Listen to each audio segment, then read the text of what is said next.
Welcome to Learn and Love Music. I'm Duane Hulbert. This week we're looking at a different composer. We haven't looked at this composer before. His name is George Frideric Handel, most well known for his Messiah. But he did write some keyboard pieces, mostly for harpsichord and clavichord. Handel was born the same year as J.S. Bach. Johann Sebastian Bach. So they were sort of rivals in a way. Bach was in Germany. Handel, even though he was German, lived in London, in England, most of his life. But we're going to look at this special piece today. It's called Harmonious Blacksmith. That's just a tune. But what Handel has done is he's created a set of variations on this tune. And each one of the variations gets more and more difficult and brilliant. So I'm going to talk a little bit about each of those variations and what makes them wonderful pieces of keyboard music.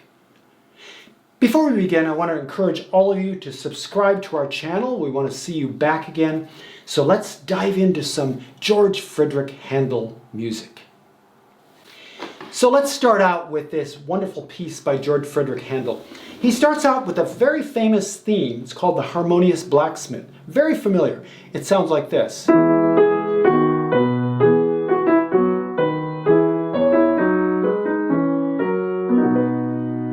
Ends in sort of a half cadence there, and then later on he decorates the end.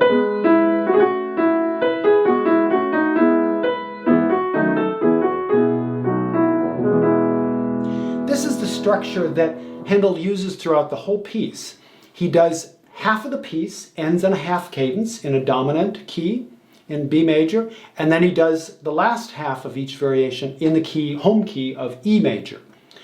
All of them are exactly the same in terms of harmony. The genius of Handel is that he uses decoration or almost improvisation to make each one of the variations more and more complex and difficult. So I'm going to point out some things that are interesting you can listen for as I play this piece. So let's look at this first variation. This is a variation using the theme from the beginning, but he puts sixteenths in the melody line. It sounds like this.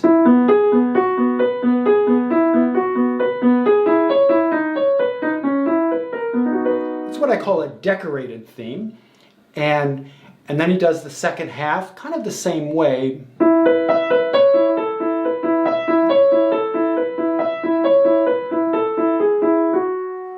So earlier we heard the theme doing this. In the second half,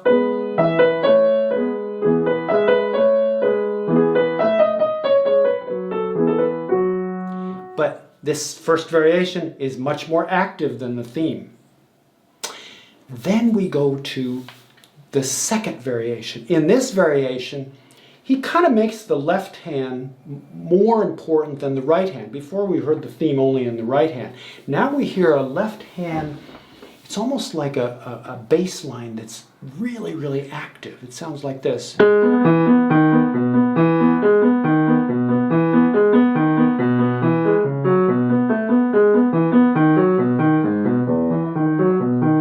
What's interesting about this bass line is that it was one of the first examples of what is called Alberti bass. An Alberti bass is, you know, when you listen to a classical work, whether it be Mozart or Beethoven, we'd hear this accompaniment. That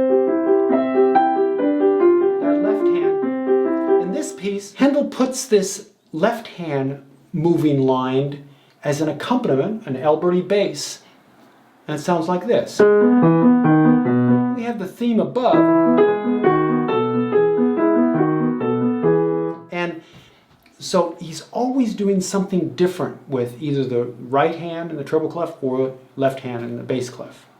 And then in variation 3, things get even more interesting because now instead of 16th notes, he's using triplet 16ths, so they're faster.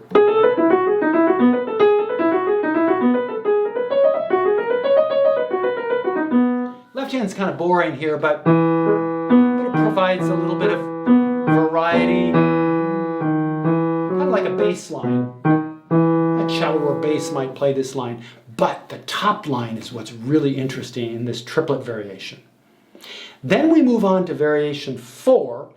It's similar, but now he switches it around and puts those same notes in the left hand as a virtuoso left hand part. Sounds like this.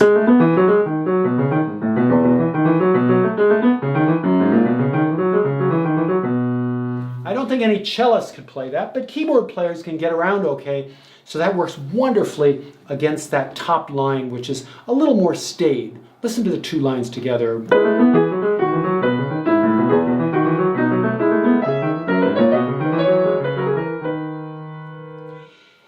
And then finally, as the finale, so let's see. Handel used 8th notes, he used 16th notes, he used 16th triplets. What's left? Well, of course, 32nd notes, very fast notes.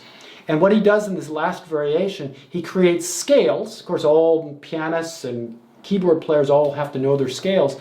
So the scales are just pretty regular scales. He does it in the left hand.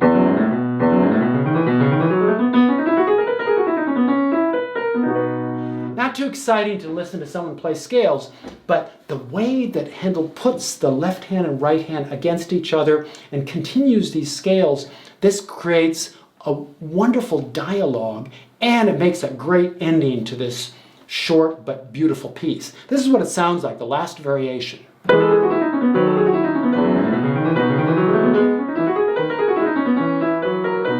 Right hand.